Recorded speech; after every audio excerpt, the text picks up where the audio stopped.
नमस्कार मेरे प्यारे बच्चों, कैसे हैं आप सब। आशा करता हूँ आप सब बढ़िया होंगे, स्वस्थ होंगे, मस्त होंगे और आप सबकी पढ़ाई भी बढ़िया से चल रही होगी। तो मैं मोहन चंद्रा आप सबका आपके अपने YouTube channel perfect coaching centre में आपका स्वागत करता हूँ। तो आज के वीडियो में हम लेके आए आपकी कक्षा 10 की भौतिक विज्ञान में जो चैप्टर आपका 7 विद्युत धारा का चुंबकीय प्रभाव, जिसमें हमने पिछले वीडियो में आपको जो आपका सीधे धारावाही चालक में उत्पन्न विद्युत चुंबकीय क्षेत्र और जो नियम बताए थे, एक मैक्सवेल का दक्षिणावर्ती पेच का नियम और दाएं हाथ के अंगूठे का नियम, इन सभी का अध्ययन कराया था। आज के वीडियो में हम जो आपका धारावाही परिनलिका के कारण उत्पन्न चुंबकीय क्षेत्र और इसके साथ साथ विद्युत चुंबक और विद्युत चुंबक, इसके अलावा चुंबकीय क्षेत्र में धारावाही चालक पर बल और भी टॉपिक रहेंगे आज के इस वीडियो में। तो जो भी हमारे पिछले वीडियो हैं उन सभी की हमने चैनल पर एक प्लेलिस्ट बना रखी है, तो आप वहां पर जाकर उन सभी वीडियोज का अध्ययन कर सकते हैं, जिससे आपके आने वाले एग्जाम में आपको सहायता मिले, अच्छे से अच्छे अंक प्राप्त करें। और एक महत्वपूर्ण सूचना ये है कि हमारे चैनल पर आपको विज्ञान के साथ साथ गणित की भी निरंतर क्लास चल रही है, तो उन सभी वीडियोज की भी एक प्लेलिस्ट बना रखी है, तो आप गणित गणित का भी अध्ययन हमारे चैनल पर कर सकते हैं। चलिए आज के वीडियो पर चलते हैं सीधे समय देखते हुए। तो आज का जो टॉपिक रहेगा, सीधे पहुंचते हैं अपने टॉपिक पर।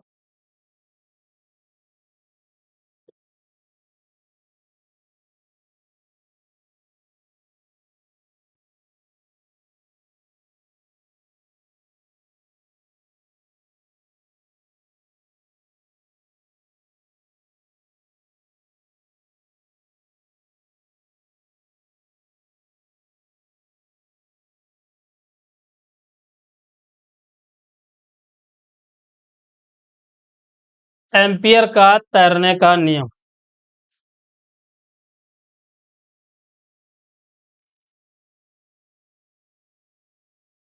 एम्पियर का तैरने का नियम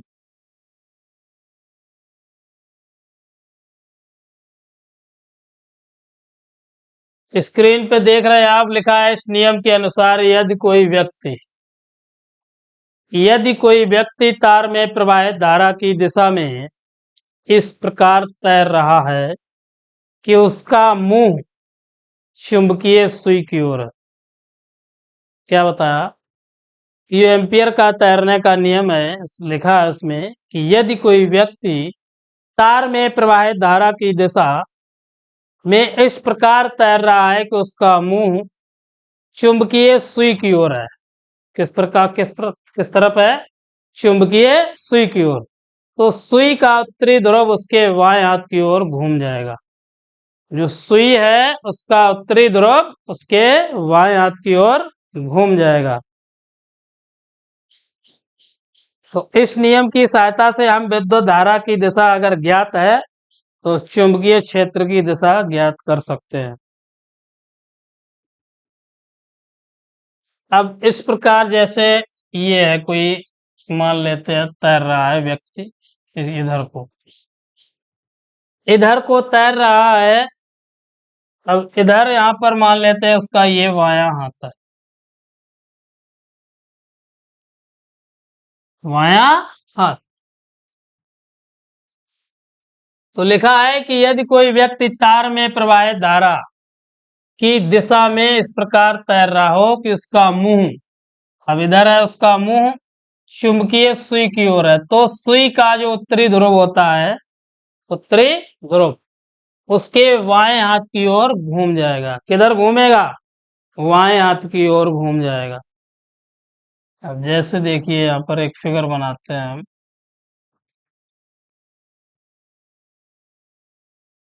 ये आपका एक चुंबक है and इसके दो ध्रुव है, एक एन और दूसरा एस, उत्तरी और दक्षिणी। दो ध्रुव बना रखे हैं इसमें। अब यहाँ पर कोई आप एक परिपथ लगा लेते हैं इस प्रकार। ये आपका उत्तरी ध्रुव है। कौन सा है? उत्तरी ध्रुव। अब कौन सा हाथ बताया हमने? बायां हाथ। कौन सा हाथ है? ये दायां है और ये बायां। तो बाएं हाथ की ओर क्या होगा? बाएं हाथ की ओर लिखा है कि उसका मुंह चुंबकीय सुई की ओर है, तो सुई का उत्तरी ध्रुव उसके बाएं हाथ की ओर। ये जो उत्तरी ध्रुव है किधर को घूमेगा? बाएं हाथ की ओर। किधर घूमेगा? बाएं हाथ की ओर। तो इधर से इस प्रकार ऐसा घूमेगा। किधर घूम जाएगा? बाएं हाथ की ओर। तो इस नियम की सहायता से हम, अगर हमें विद्युत धारा की दिशा ज्ञात है, किसकी? विद्युत धारा की दिशा ज्ञात है, तो हम चुंबकीय क्षेत्र की दिशा को ज्ञात कर सकते हैं। परिभाषा नोट कर लीजिए।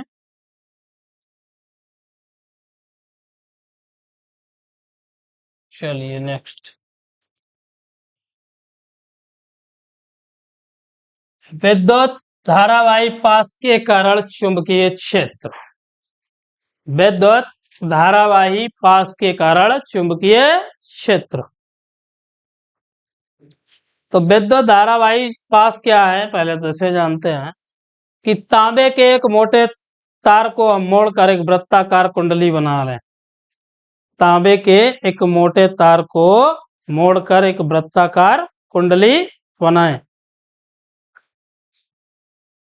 तो कुंडली को एक गत्ते के ऊपर चिपके सफेद कागज पर समायोजित कर देते हैं। तो जब परिपथ में कुंजी लगाकर धारा प्रवाहित करते हैं, तो कुंडली के समीप रखी कंपास सुई, जो कंपास बॉक्स आपको बताया था, तो कंपास सुई विक्षेपित हो जाती है और कंपास सुई की सहायता से गत्ते पर चिपके अंदर सफेद कागज पर धारा के कारण उत्पन्न चुंबकीय बल रेखाएं हम खींचते हैं। क्या खींचते हैं? चुंबकीय बल रेखाएं।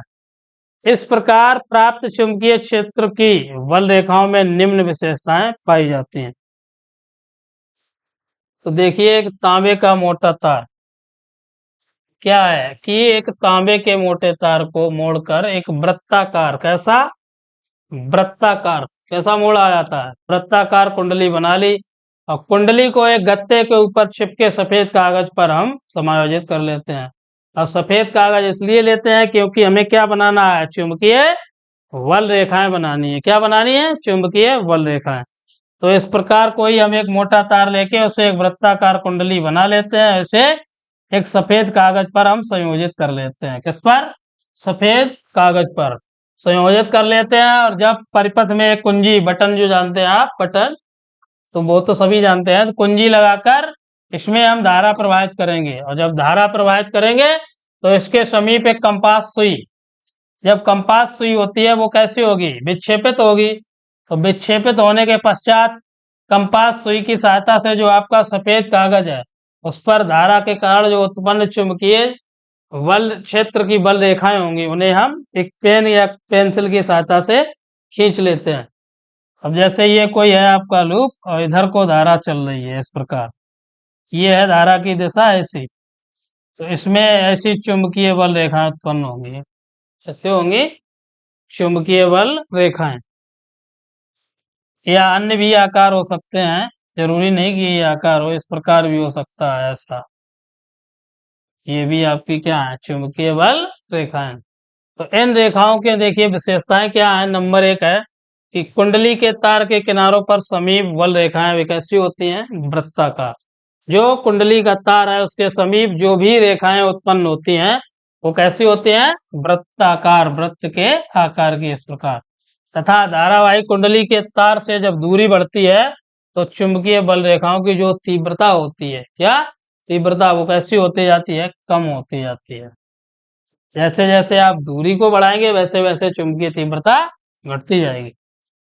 तो इसी प्रकार अगला है नेक्स्ट पॉइंट, कुंडली के केंद्र पर बल रेखाएं समांतर। जो कुंडली का ये केंद्र है इस पर कैसी होती हैं? समांतर, तथा कुंडली के तल में लंबवत प्राप्त होती हैं। कुंडली के तल में कैसी होंगी? लंबवत प्राप्त होती हैं, जो यह सिद्ध करती हैं कि कुंडली के केंद्र पर एक समान चुंबकीय क्षेत्र उत्पन्न होता है। कुंडली के केंद्र पर एक समान चुंबकीय क्षेत्र उत्पन्न होता है तथा उसकी दिशा कुंडली के तल के लंबवत होती है। कुंडली के तल के लंबवत होती है। चलिए नेक्स्ट, अगला पॉइंट है, देखिए अगली विशेषता है जो कि चुंबकीय बल रेखाएं कुंडली के तल से अंदर की ओर जाती हैं। जो चुंबकीय बल रेखाएं हैं वो कुंडली के तल के अंदर की ओर जाती हैं तथा जो तल है आपका दक्षिणी ध्रुव की भांति व्यवहार करेगा। कैसा? दक्षिणी ध्रुव की भांति व्यवहार करेगा तथा दूसरे तल से बाहर निकलती हैं। एक तल से अंदर जाएंगी जिस उस तल को हम कहेंगे दक्षिणी ध्रुव, और जिससे बाहर निकलेंगे उसे क्या बोलेंगे? उत्तरी ध्रुव। जिस तल से अंदर जाती हैं उसे क्या कहते हैं? दक्षिणी ध्रुव। और लिखा है दूसरे तल से बाहर निकलती है वह तल आपका उत्तरी ध्रुव की भांति व्यवहार करता है। नेक्स्ट पॉइंट है आपका, देखिए अगला, कुंडली के तल के सामने से देखने पर यदि प्रवाहित धारा की दिशा दक्षिणावर्त होती है। कैसी? दक्षिणावर्त का मतलब घड़ी की दिशा में, क्लॉकवाइज। तो दक्षिणावर्त होती है तो कुंडली का सामने का तल आपका दक्षिणी ध्रुव की भांति व्यवहार करता है। और यदि कुंडली में धारा कैसी है? वामावर्त, एंटी क्लॉकवाइज, घड़ी की विपरीत दिशा में, तब कुंडली का सामने का तल आपका उत्तरी ध्रुव की भांति व्यवहार प्रदर्शित करता है। तो ये तो विशेषताएं रही। आशा करता हूं आप सभी को समझ में आई होंगी। नोट्स बनाते चलिए, इन सभी के नोट्स आप अपने बनाते रहिए साथ ही साथ, जिससे आगे आने वाले एग्जाम में आपको ये सहायता प्रदान करेंगे। चलिए नेक्स्ट टॉपिक देखते हैं। अगला बढ़िया टॉपिक है, धारावाही परिनालिका के कारण उत्पन्न चुंबकीय क्षेत्र। इंपॉर्टेंट टॉपिक है आपका कि धारावाही परिनालिका के कारण उत्पन्न चुंबकीय क्षेत्र। इसमें क्या है कि एक कुचालक, किसी कुचालक बेलनाकार पाइप के ऊपर, एक कुचालक बेलनाकार पाइप लेना हमें। कैसा? वेलन के आकार का पाइप का, वो कैसा होना चाहिए? विद्युत का कुचालक। और पाइप के ऊपर उसकी लंबाई के अनुदिश समान रूप से विद्युत रोधी तारे, तांबे के तारों को लपेट कर, देखिए चलिए हम कुंडली ही पहले बना लेते हैं, इसके बाद में आपको समझाते हैं।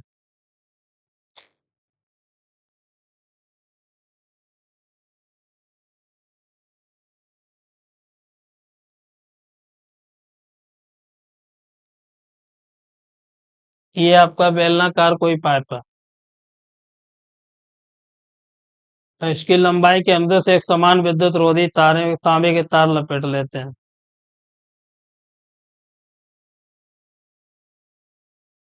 ये हो गए आपके तांबे के तार,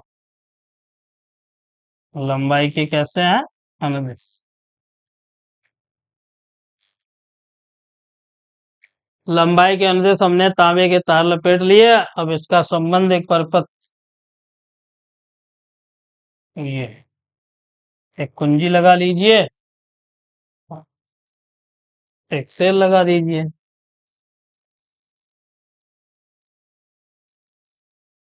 ये है आपका सेल और ये रही आपकी कुंजी। एक सेल और एक कुंजी लगा लेते हैं।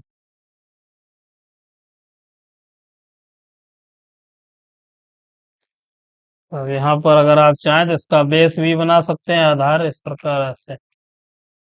ये होगा आधार, ये हो गई आपकी परिनालिका।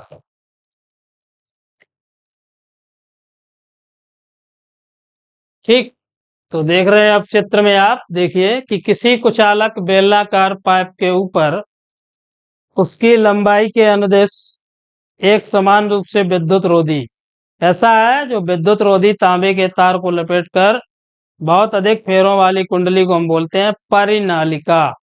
देखा होगा आप तो, रेडियो आपने देखे नहीं है, रेडियो में लगी होती है एक बेलनाकार परिनालिका, जिससे हम उसकी रेंज जो आवृत्ति होती है उसे सेट किया करते थे। तो आज के दौर में है नहीं वो। इस प्रकार एक बेलनाकार उस पे एक कागज पे होती थी, उसे इस प्रकार यूं हम आगे पीछे बढ़ा सकते थे जिससे उसकी फ्रिक्वेंसी सेट की जाती थी। बात तो रेडियो ही विलुप्त हो चुके हैं। तो जो प्रणालिका है समझ लीजिए कि किसी कुचालक बेलनाकार पाइप के ऊपर, ये आपका कुचालक बेलनाकार पाइप, जिसके ऊपर लंबाई के अनुदेश से एक समान रूप से क्या है, विद्युत रोधी तांबे का तार। और बहुत अधिक फेरे हैं इस पे, हमने जो गिने चुने हैं, लेकिन कैसे होते हैं, बहुत अधिक फेरों से लपेट कर बनाई गई कुंडली को हम बोलते हैं इसे परनालिका। क्या है, परनालिका। और यदि इस कुंडली में किसी सेल द्वारा जब विद्युत धारा प्रवाहित की जाती है, जब इस कुंडली में हम किसी सेल द्वारा विद्युत धारा प्रवाहित करते हैं तो यह एक दंड चुंबक की भांति व्यवहार करता है। ऐसा एक दंड चुंबक की भांति व्यवहार करता है। अब कंपास सुई होती है, कंपास सुई की सहायता से यदि धारा के कारण उत्पन्न चुंबकीय क्षेत्र का रेखांकन किया जाए तो नीचे दिए चित्रानुसार हमें चुंबकीय बल रेखाएं प्राप्त होती हैं। तो ये चित्र आप देख रहे हैं, ये आपकी क्या है, चुंबकीय बल रेखाएं प्राप्त होती हैं हमें इस प्रकार की। ये आपकी चुंबकीय बल रेखाएं हैं। इसी परिपथ में हमने जब विद्युत धारा प्रवाहित की तो ये क्या है, हमें चुंबकीय बल रेखाएं, ये देख रहे हैं आप, चुंबकीय बल रेखाएं उत्पन्न होती हैं। क्या, तो चित्र बना लीजिए। अब इनकी विशेषताएं देखते हैं। देखिए ये भी विशेषताएं देख लें इनकी। देखिए नंबर 1 विशेषता क्या है, इनमें क्या खासियत होती है। नंबर 1 लिखा है, प्रणालिका के अक्ष पर बल रेखाएं कैसी हैं, अक्ष के समांतर। प्रणालिका के अक्ष पर बल रेखाएं जो आपकी होती हैं वो अक्ष के समांतर तथा बहुत पास पास होती हैं। कैसी हैं, बहुत पास पास होती हैं। और अक्ष पर बल रेखाओं का समांतर होना यह दर्शाता है कि प्रणालिका के अक्ष पर चुंबकीय क्षेत्र एक समान होता है। प्रणालिका के अक्ष पर चुंबकीय क्षेत्र एक समान होता है तथा चुंबकीय बल रेखाओं का पास पास होना यह दर्शाता है कि चुंबकीय क्षेत्र कैसा है आपका, प्रबल है। कैसा है, प्रबल। नेक्स्ट है आपका, चुंबकीय बल रेखाएं प्रणालिका के एक सिरे की ओर से अंदर जाती है और दूसरा सिरा बाहर की ओर निकलता है। तो जो चुंबकीय बल रेखाएं प्रणालिका के एक सिरे से अंदर की ओर जाती हैं वह आपका दक्षिणी ध्रुव की भांति व्यवहार करता है। ऐसा जिस तरह से चुंबकीय बल रेखाएं प्रणालिका के अंदर को जाएंगी वह क्या कहलाता है, दक्षिणी ध्रुव। वही है कि दक्षिणी ध्रुव की भांति व्यवहार करता है। चलिए ये तो रही आपकी विशेषताएं, नोट कर लीजिए, नोट करते जाइए साथ ही साथ। चलिए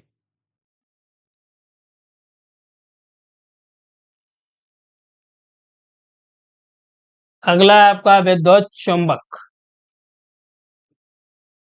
क्या है विद्युत चुंबक,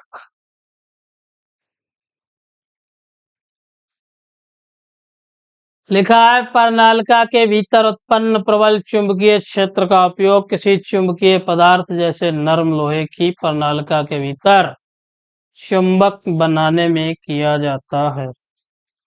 इस प्रकार बने चुंबक को बोला जाता है विद्युत चुंबक।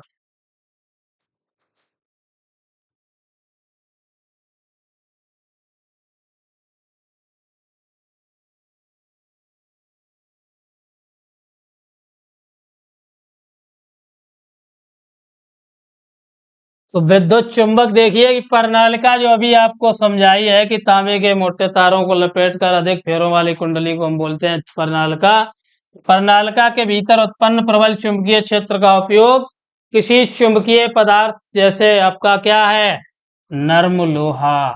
क्या है, नर्म लोहे को प्रणालिका के भीतर रखकर चुंबक बनाने में किया जाता है। जब नर्म लोहे को हम प्रणालिका के अंदर रख देंगे तो वह क्या बन जाएगा, चुंबक। और इस प्रकार बने चुंबक को बोला जाता है विद्युत चुंबक। क्या बोला जाएगा, अब विद्युत चुंबक। अब विद्युत चुंबक बनाने के लिए हम जो नरम लोहा उपयोग करते हैं वो किस लिए करते हैं, कि विद्युत चुंबक बनाने के लिए नरम लोहा इसलिए हम करते हैं क्योंकि जब कुंडली में धारा बंद कर दी जाती है तो जो नरम लोहा होता है आपका वो अपना संपूर्ण चुंबकत्व खो देता है। संपूर्ण चुंबकत्व रख देता है। ध्यान रखना है कि नरम लोहा ही हम क्यों यूज करते हैं, कि नरम लोहा हम इसलिए यूज करते हैं उसमें, क्योंकि जब हम चुंबक में या कुंडली में धारा को बंद कर देते हैं तो नरम लोहा अपना संपूर्ण चुंबकत्व रख देता है। तो नरम लोहा है आपका, वो जो चुंबकत्व होता है उसे रख देता है। और स्टील, जो स्टील को अभी हम यूज कर सकते हैं, यहाँ पर लोहा की जगह स्टील को अभी यूज कर सकते हैं, लेकिन जो स्टील है आपकी, तो यह जब धारा हम बंद कर देते हैं कुंडली की तो यह एक स्थायी चुंबक बन जाता है। कैसा बन जाता है? स्थायी। स्थायी जब चुंबक बन जाता है इसलिए हम स्टील का प्रयोग नहीं करते हैं। तो इस वजह से हम नरम लोहे के रोड का उपयोग करते हैं, क्योंकि यह अपना चुंबकत्व रख देता है, जबकि स्टील क्या करता है? स्थायी चुंबक बन जाता है, इसलिए स्टील का उपयोग नहीं करते। अब देखिए विद्युत चुंबक के उपयोग विशेषताएं। तो विशेषता में नंबर 1 है आपका विद्युत चुंबक अधिक शक्तिशाली बल उत्पन्न करता है। जो विद्युत चुंबक है वो अधिक शक्तिशाली बल उत्पन्न करता है। दूसरा पॉइंट है विद्युत चुंबक एक अस्थायी चुंबक है। कैसा है? अस्थायी। इसमें चुंबकत्व केवल इसमें धारा के प्रवाहित होने तक ही रहता है।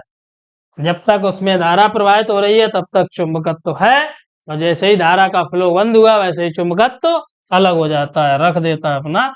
तो इसलिए विद्युत चुंबक को अपने अनुसार बंद अथवा चालू भी किया जा सकता है। तो ध्यान रखना ये पॉइंट कि जो नरम लोहा है इसका चुंबक हम इसीलिए बनाते हैं कि यह एक ऐसा अस्थायी चुंबक है, और इसमें चुंबकत्व केवल जब तक धारा प्रवाहित होती है तब तक ही रहता है, और जैसे ही धारा हम बंद करते हैं वैसे ही चुंबकत्व खत्म हो जाता है।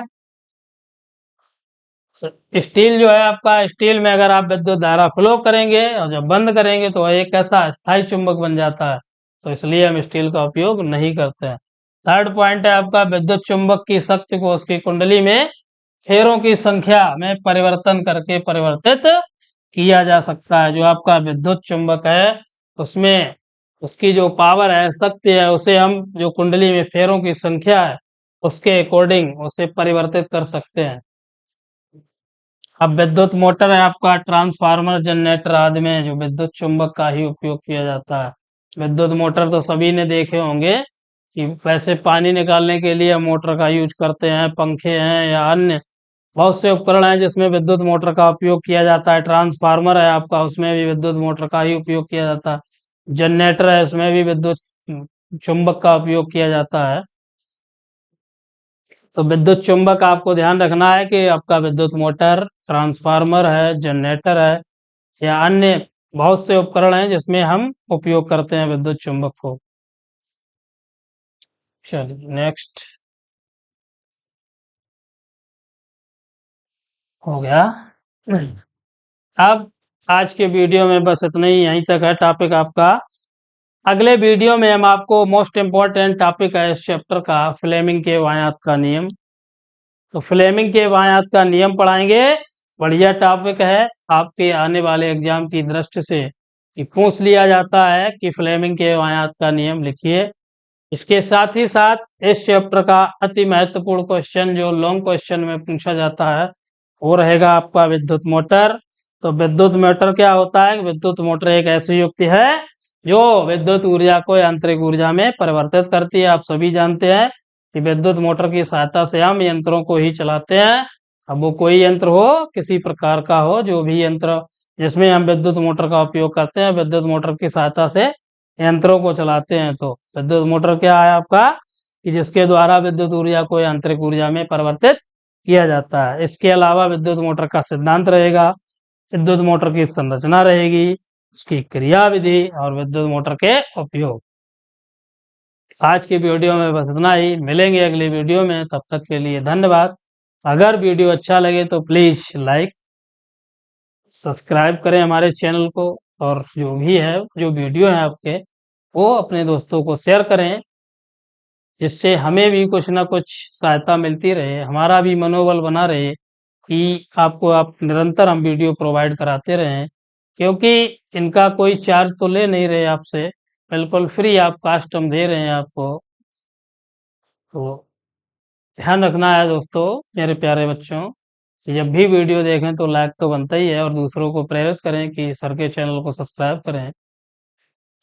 मिलेंगे अगले वीडियो में, तब तक के लिए धन्यवाद। जय हिंद, जय भारत।